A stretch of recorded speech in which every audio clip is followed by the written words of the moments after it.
त्या ज्या महामानवांनी आपल्या जीवाचं रान करून स्वतःचं बलिदान दिलं, असे सर्व महामानव आपल्या सर्व मानवी समाजाला वंदनीय असले पाहिजे. या जगामध्ये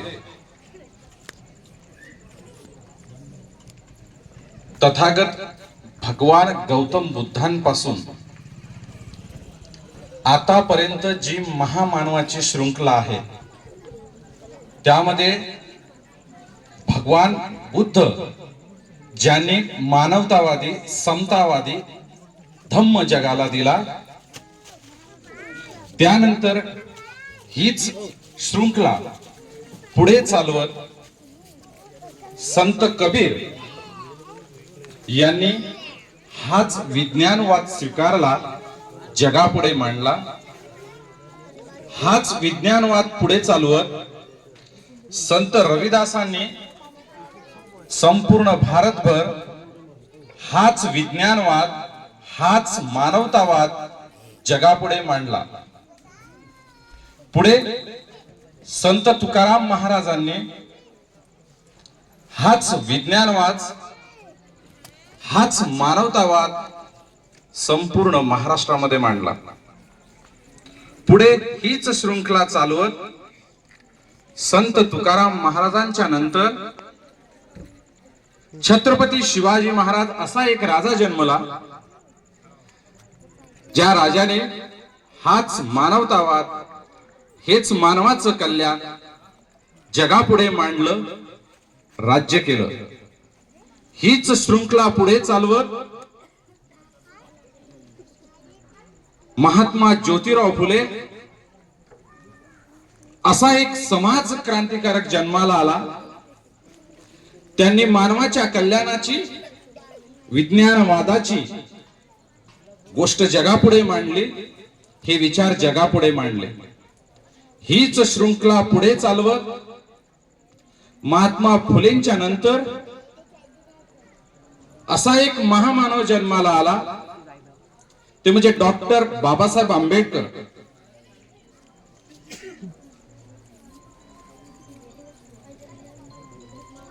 आंबेडकरांचं नाव घेतलं म्हणजे कोणालाही पाणी प्यावं लागतं.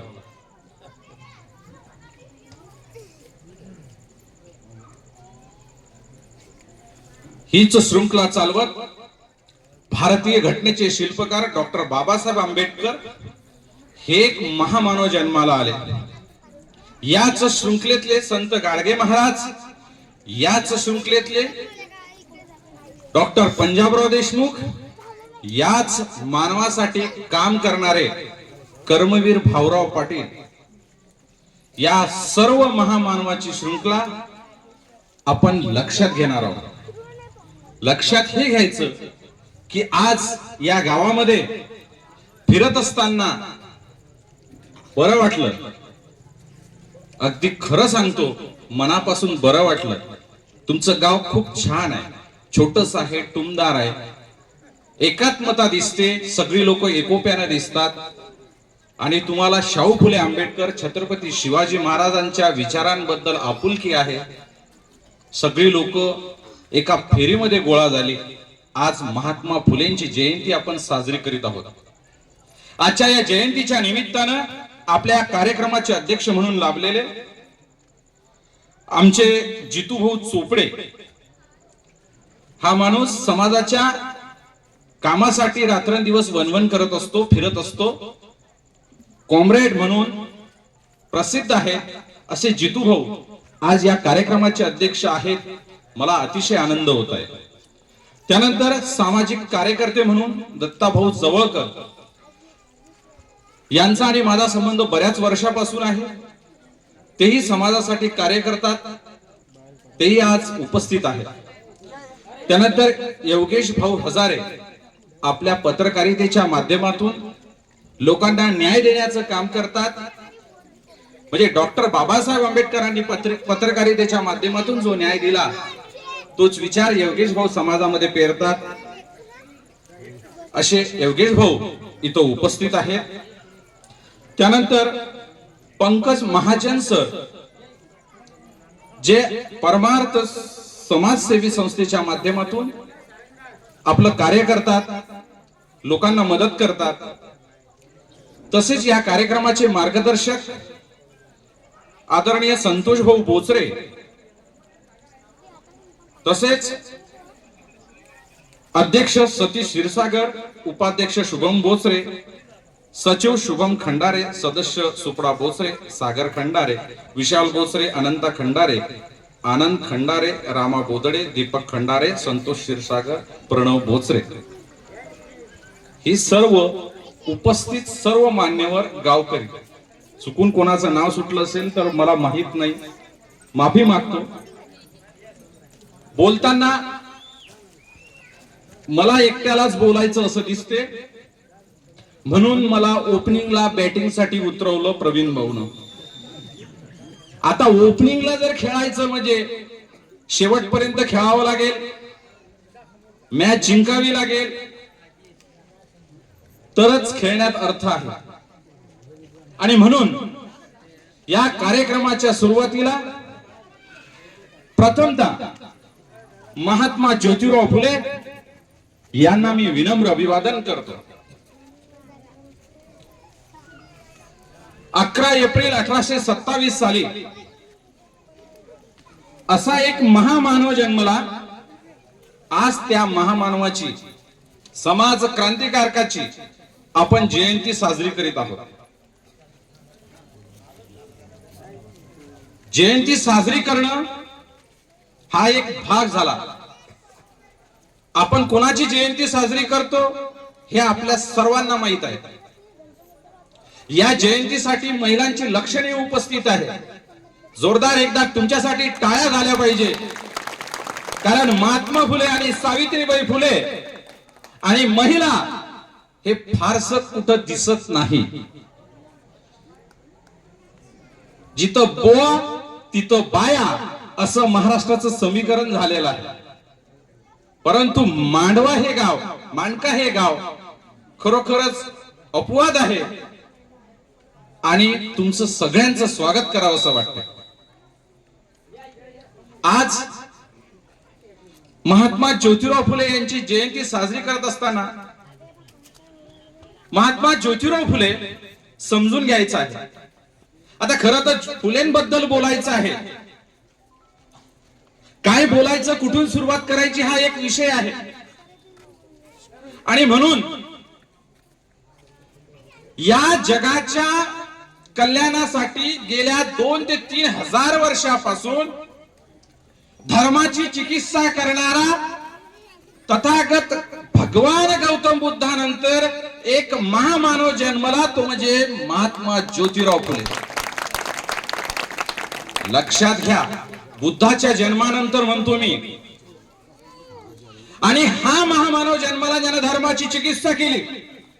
धर्म म्हणजे काय सांगितलं, धर्मात काय आहे हे मांडलं, धर्मात काय असलं पाहिजे हे मांडलं, धर्मात काय नसलं पाहिजे हे मांडलं. धर्माची चिकित्सा करणं म्हणजे सोपं नाही. धर्माच्या विरोधात एकही शब्द कोणाला बोलता येत नाही. धर्माला वाईट म्हणता येत नाही.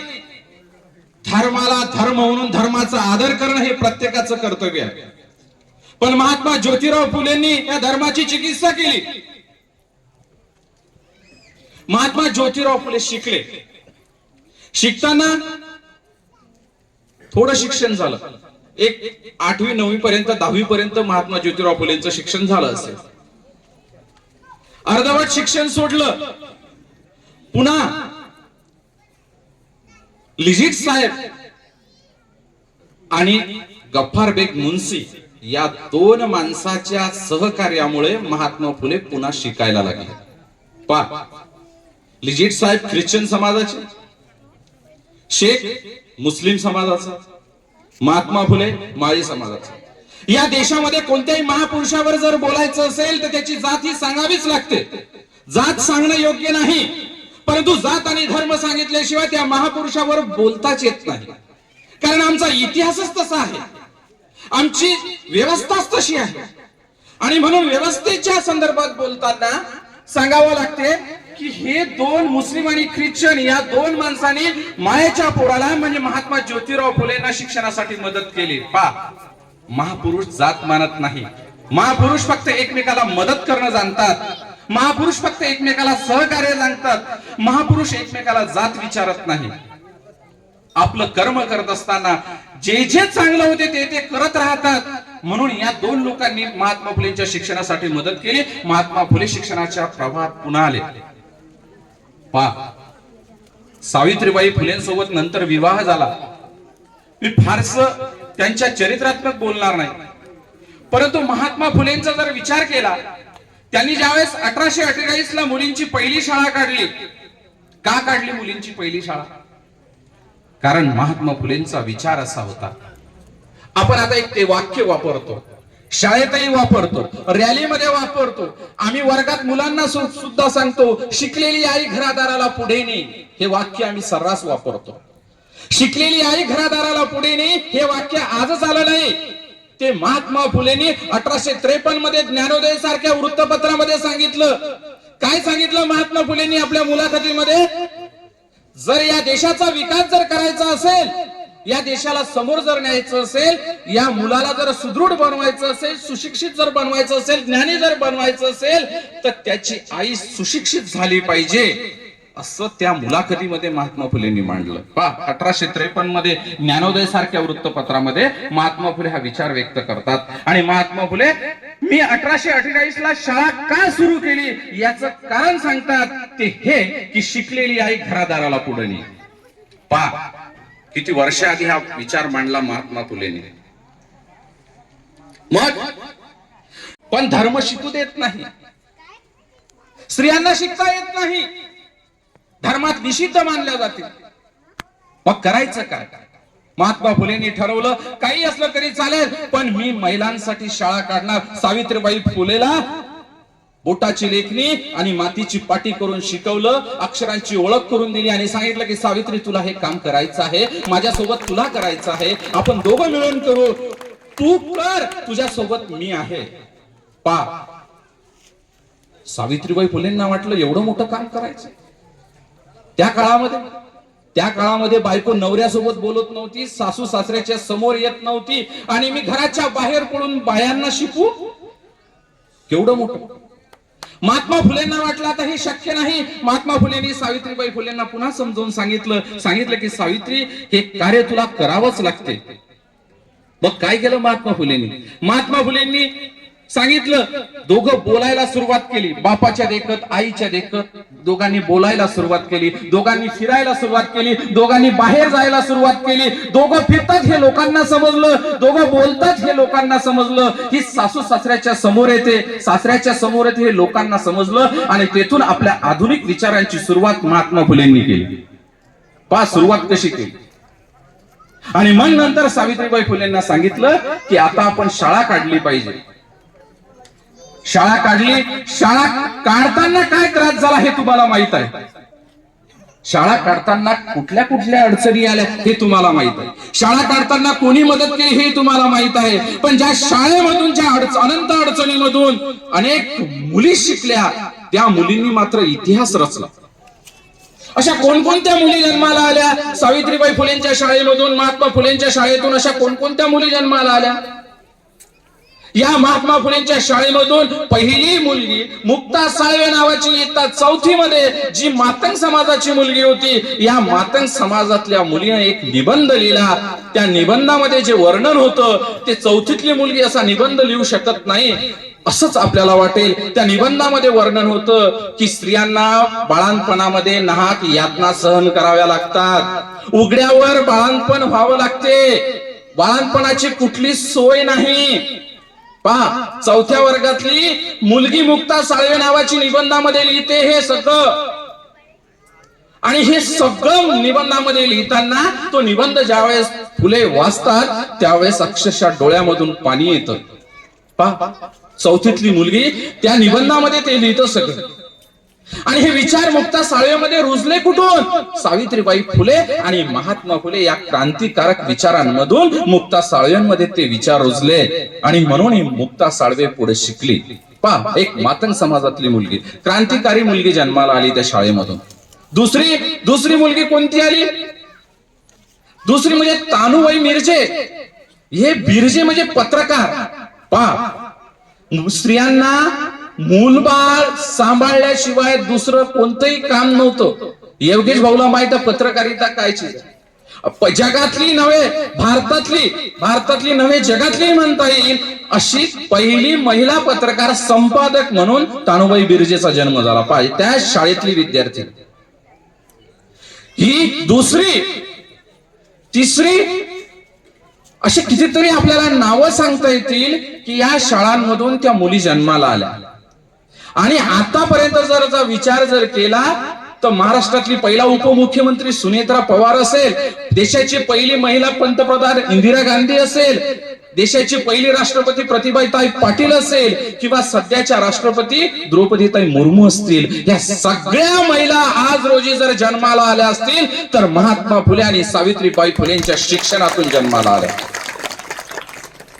आणि म्हणून स्त्रियांनी मात्र लक्षात घेतलं पाहिजे की आमचा देव कोणता, आमची देवी कोणती, हे जोपर्यंत स्त्रिया लक्षात घेत नाही, जोपर्यंत मुलींना सांगत नाही, तोपर्यंत शिक्षणातून क्रांती होणार नाही, हे लक्षात ठेवा. महात्मा फुलेंनी काय सांगितलं? महात्मा फुलेंनी हंटर कमिशन पुढे सांगितलं 1882 साली की मोफत आणि सक्तीचं शिक्षण लोकांना द्या. पहा, 1882 मोफत आणि सक्तीचं शिक्षण लोकांना द्या. 1882 ला हंटर कमिशन पुढे इतक्या वर्षाआधी सांगतात मोफत आणि सक्तीचं शिक्षण द्या. आज 2010 ला हे सरकार मोफत आणि सक्तीच्या शिक्षणाचा कायदा करते. पहा, 1947 ला देश स्वतंत्र झाला, 2010 ला शिक्षणाच्या संदर्भात कायदा होतो. म्हणजे 47 ते 2010 सरकार आली नाहीत का? आपल्याला स्वातंत्र्य भेटलं नव्हतं का? कुठली सरकार होती? या सरकारांनी मोफत आणि सक्तीच्या शिक्षणाचा कायदा करण्यासाठी 2010 उगवलं. काय कारण असेल त्यामध्ये हे लक्षात घ्या. कारण सरकार असली, कोणत्याही पक्षाची असली तरी चालतील, परंतु आपल्या विचारधारेची सरकार पाहिजे. म्हणून 2010 पर्यंत आपल्याला थांबावं लागलं.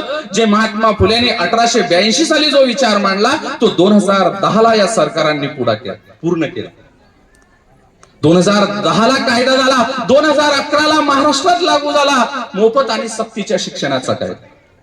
पहा, म्हणजे बरं तो कायदा लागू झाला, पण त्याची अंमलबजावणी सुरू होत असताना बऱ्याचशा अडचणी सुद्धा येऊ लागल्या, अडचणी आणल्या जाऊ लागल्या. लक्षात घ्या.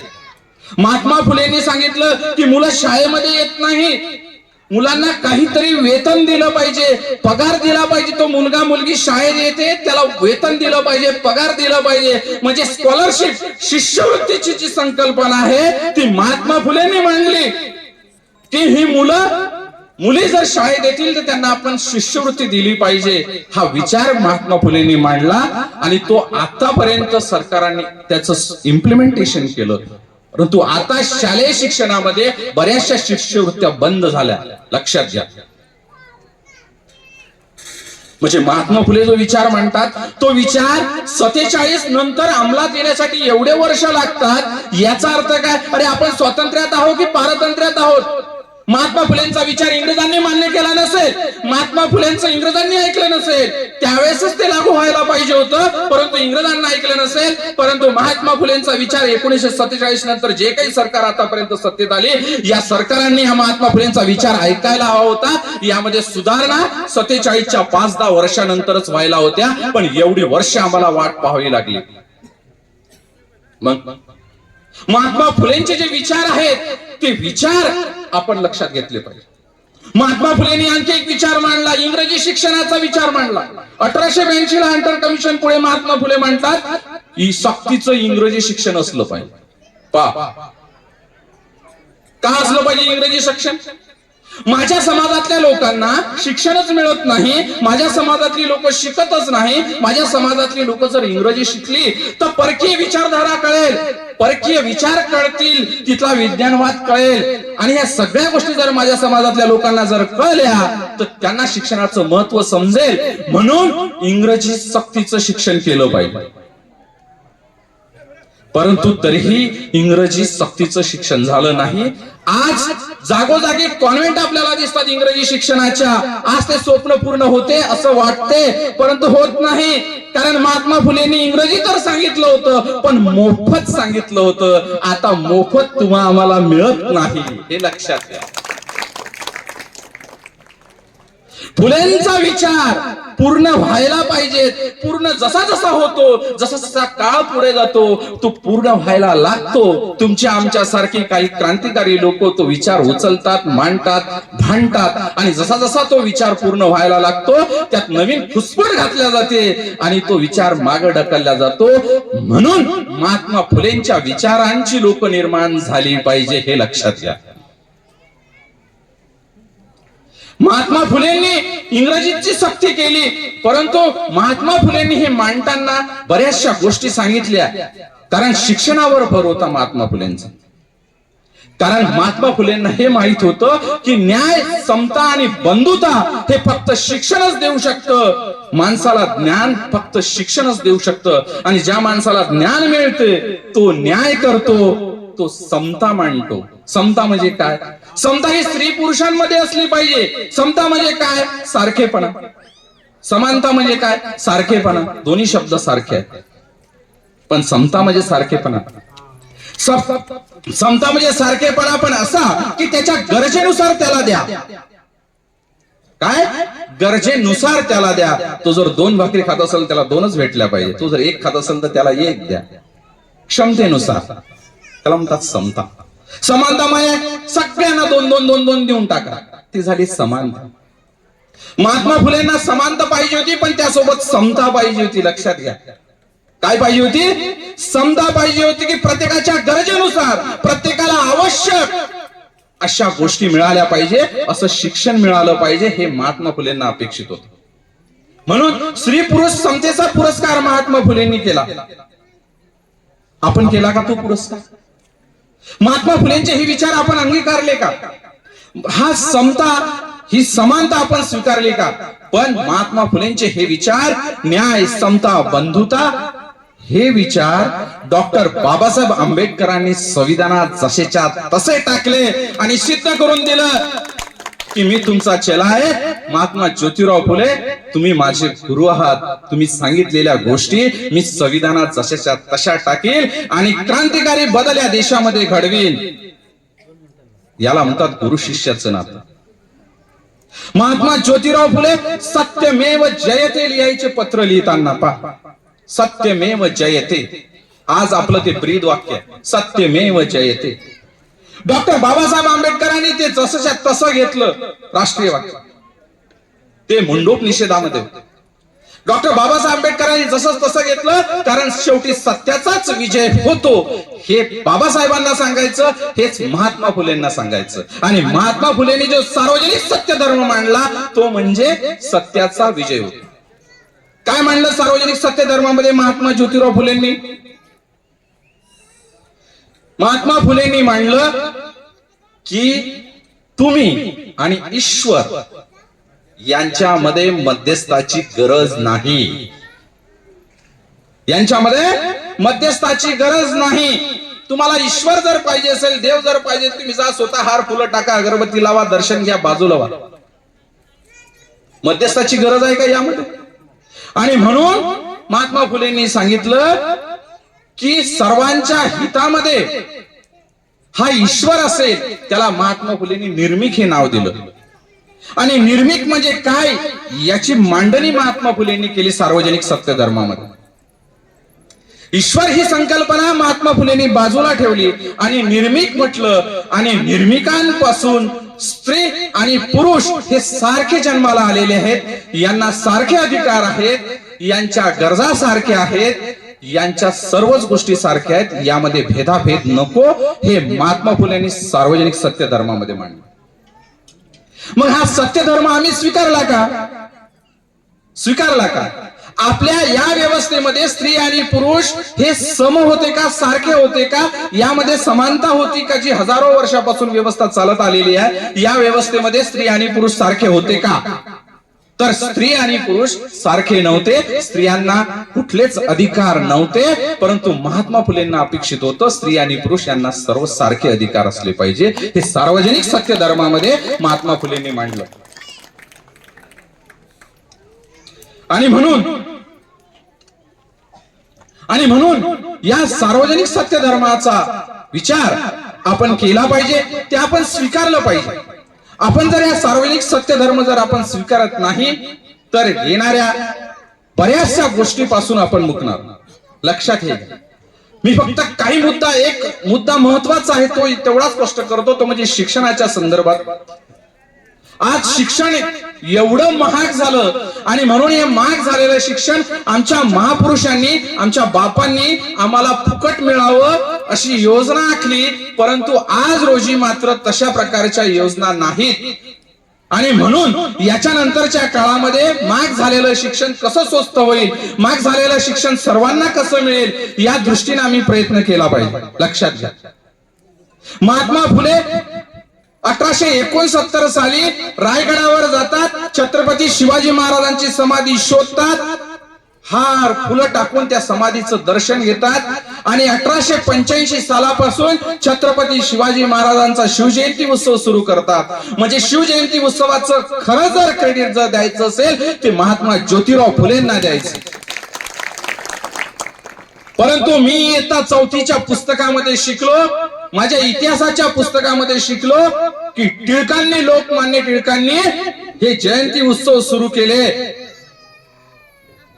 टिळकांनी जर जयंती उत्सव सुरू केले 1892-94 मध्ये, मग 1869 मध्ये छत्रपती शिवाजी महाराजांची समाधी महात्मा फुलेंनी शोधली आणि 1885 सालापासून छत्रपती शिवाजी महाराजांचा जयंती उत्सव सुरू केला.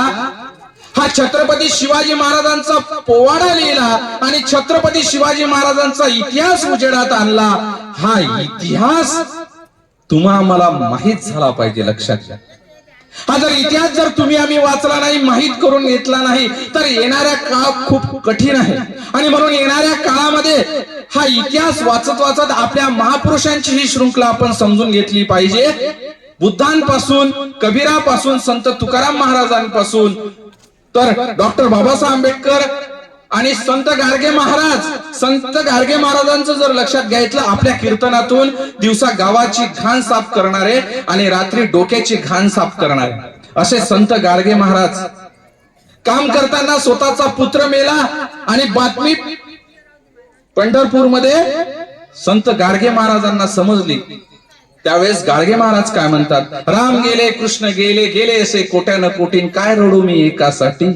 हा कर्मवाद सांगणारे संत गाडगे महाराज आपण समजून घेतले पाहिजे. मी जेवढी नावं सांगितली या सगळ्या महापुरुषांचे विचार एक आहेत. या सर्व महापुरुषांचे विचार मानवाच्या कल्याणाचे आहेत. या सर्व महापुरुषांच्या विचारांमध्ये राष्ट्रीय एकता आहे. या सर्व महापुरुषांच्या विचारामध्ये एकात्मता आहे. आणि संविधानामध्ये राष्ट्रीय एकात्मता आणि एकता जोपर्यंत संविधानानुसार स्थापन होत नाही तोपर्यंत हे राष्ट्र सत्ता होऊ शकत नाही, जगाचा गुरु बनू शकत नाही. म्हणून राष्ट्रीय एकात्मता प्रस्थापित होण्यासाठी मानवाच्या कल्याणाचे विचार जे या महामानवांनी सांगितले ते आम्ही आचरणात आणले पाहिजे. एवढं या प्रसंगी सांगू इच्छितो. आणि मला इथं बोलण्याची संधी ज्यांनी दिली ते या आयोजन समितीचे प्रवीण भाऊ बोचरे, तसेच तुमचे गावातील इतर सर्व मंडळाचे कार्यकर्ते, या सर्वांनी मला इथं बोलण्याची संधी दिली, माझा जो आदर सत्कार केला. खरं तर बोलायचं होतं बरंच काही, वेळ झालेला आहे म्हणून बोलणं अटप्त घेत आहे. बोलताना काही अनावधानानं चुकीचं बोललो असेल तेव्हा तुम्ही पदरात घ्या. आणि माझा जो आजचा जो विषय आहे तो विषय पुन्हा कधीतरी नंतर बोलेन. आयोजकांनी मला जी बोलण्याची संधी दिली त्याबद्दल सर्व आयोजकांचे मी आभार व्यक्त करतो आणि माझं व्याख्यान इथंच संपवतो. जय हिंद, जय ज्योती, जय ज्योती. महात्मा ज्योतिराव फुलेंचा, महात्मा ज्योतिराव फुलेंचा आवाज येऊन नाही राहिला, लक्षात घ्या, महिलांचा आवाज पाहिजे. महात्मा ज्योतिराव फुलेंचा. धन्यवाद.